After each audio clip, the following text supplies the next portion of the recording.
સુરતમાં વાહન ચોરીના બનાવો વધી રહ્યા છે ત્યારે અલગ અલગ વિસ્તારોમાંથી વાહન ચોરી કરનાર રેડા આરોપીને પોલીસે દબોચી લીધો છે। આરોપી પાસેથી અલગ અલગ વિસ્તારોમાંથી 10 જેટલા વાહનોની ચોરી કરવાનો ભેદ ઉકેલવામાં આવ્યો છે। આરોપી હજુ તો માંડ મૂછનો દોરો ફૂટ્યો છે ત્યાં જ ચોરીના રવાડે ચડ્યો હોય તેવું સામે આવ્યું છે।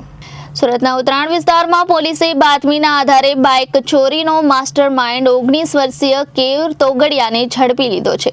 અગાઉ કેયુર રત્ન કલાકાર તરીકે કામ કરતો હતો પરંતુ છેલ્લા ઘણા સમયથી તે બાઇક ચોરીના રવાડે ચડી ગયો હતો। પોલીસે આરોપીને સીસીટીવી સહિતના સર્વેલન્સના મારફતે ઝડપી લીધો હતો। પોલીસ અધિકારીએ કહ્યું કે પૂછપરછ દરમિયાન કેયુરે 10 જેટલા વાહનો ચોરી લીધા હોય તેવું કહ્યું હતું। કેયુર તોગડિયા વાહન ચોરીમાં ફાવટ ધરાવે છે તેની પાસેથી ચાવીઓ પણ મળી આવી છે।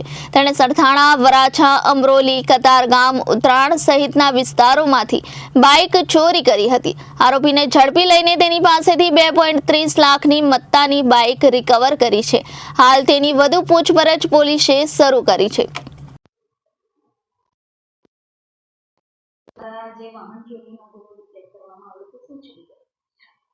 ઉત્તરાણ પોલીસ સ્ટેશનમાં વાહન ચોરીનો ગુનો દાખલ થયેલો એ બાબતે ઉત્તરાણ પોલીસ તપાસમાં હતી અને એમાં એમને સીસીટીવી ફૂટેજ મળેલા એ આધારે એમને લીડ મળેલી અને એમણે એક આરોપીને વાહન સાથે શોધી કાઢેલું।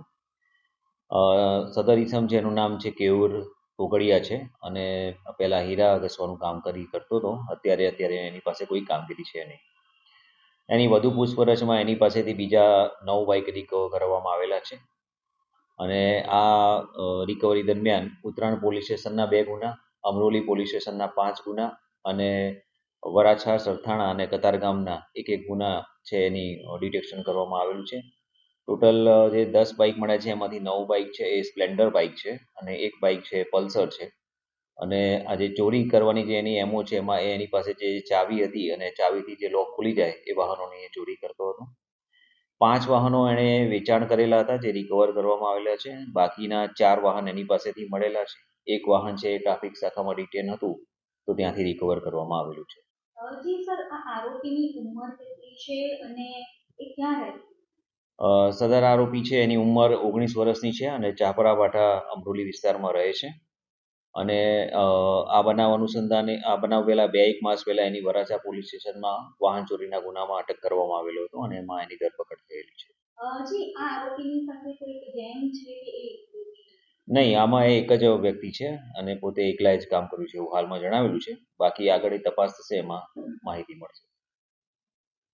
Reporter Arvind Rathod, Janadesh news, Surat.